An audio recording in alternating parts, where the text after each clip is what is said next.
30 ans que ses addictions le hantent. Dès son arrivée dans la capitale à la fin des années 1980, Pierre Palmade a goûté à la notoriété en même temps qu'aux mondanités parisiennes.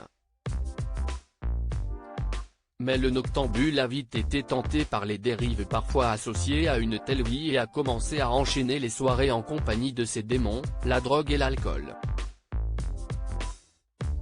Dans son livre « Dites à mon père que je suis célèbre », HarperCollins, 2009, dont BFM Télévision a diffusé quelques extraits vendredi 17 février pour les besoins d'un nouveau numéro de Ligne Rouge, le comédien de 54 ans s'était ainsi confié sur ses lendemains de fête excessive. « Les douches ne me font pas forcément du bien, je suis tellement en manque que je picole au lieu de me laver. La nuit parisienne était accueillante pour les homos, et là je me suis éclaté, mais trop.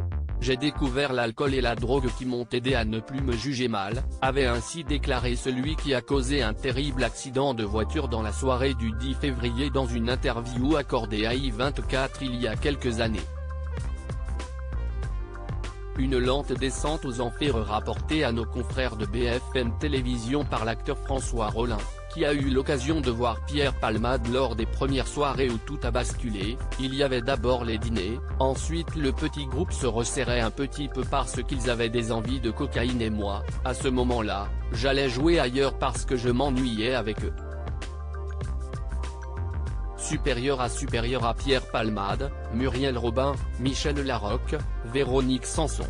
Les femmes de sa vieille addiction qui le suivaient sur scène pris dans une spirale infernale, Pierre Palmade a parfois amené ses démons dans sa vie professionnelle.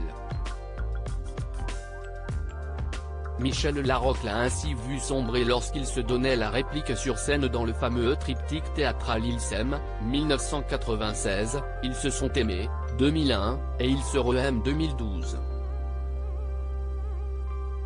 Quand Pierre arrivait sur scène, je voyais très vite dans quel état il était. Je pleurais parfois avant que le rideau s'ouvre tellement je comprenais qu'il était ailleurs. Mais il disait que tout allait bien, avait-elle confié, comme l'a rapporté Paris Match jeudi 16 février. Article écrit en collaboration avec 6 médias. Crédit photo, capture d'écran BFM TV.